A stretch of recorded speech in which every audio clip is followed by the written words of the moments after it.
At the moment, an American helicopter pilot captured this video in 1993 in the skies above the East African city of Mogadishu.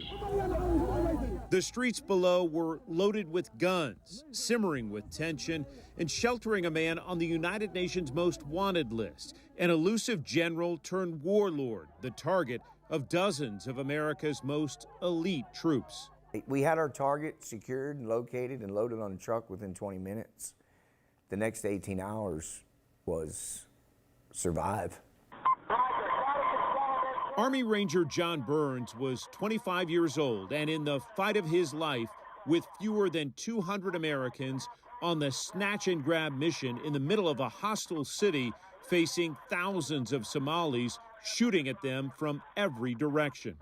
I survived 3 AK-47 rounds and had some shrapnel in my left hip from a grenade that had exploded and took out my fellow squad leader, Dave Wilson.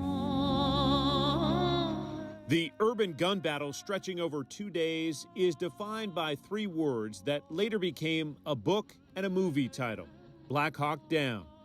Americans saw 2 Black Hawk helicopters shot from the sky during the fight, more than half the U.S. force wounded, 18 dead. At the time, the largest losses for U.S. troops in a single action since the war in Vietnam. How often do you think about that day? Every morning when I get out of bed, my first step. I don't have a choice. The injuries, yeah. This photo of then President Bill Clinton visiting John Burns early in recovery stateside marked the start of a long and at times dark journey for this wounded warrior. That everybody suffers at different times. There's no way to get it out of your head. You know, war caused me to make a choice to hate someone I never met. You know, I had to. It was about survival. We started with the conversation about peace. Have you found peace? Like I said, peace most days is a stubbornly persistent illusion. We still have guys committing suicide. I say this quite often, that weeping may endure for a night, but joy cometh in the morning. Tears are okay for the right reasons. There comes a time where you have to let go of all the raw emotion, all the stuff you can't change. 30 years after the Battle of Mogadishu, families of the fallen and survivors are amassing rarely seen videos and photos in the lead up to a reunion in Knoxville for Task Force Ranger. How important is it for you to get to see some of the men who were there? So we've been in a protracted war for 20 years, and I would say 85% of that task force that survived went on to serve.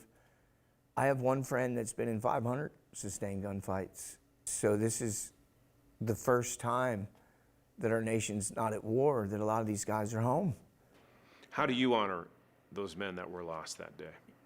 The best way I can honor them is to continue telling their story. Now age 55, 3 decades removed from a war within the walls of a far-off city, memories of the heroism and sacrifice across 18 hours of hell remain fresh, vivid, and true for this Army Ranger. How did you make it out alive that day? The men around me, they got me home.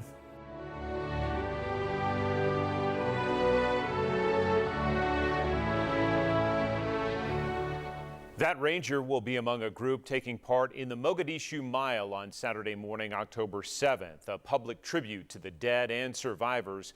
We have a link for you to sign up right now in the Service and Sacrifice section of WBIR.com to run along with them.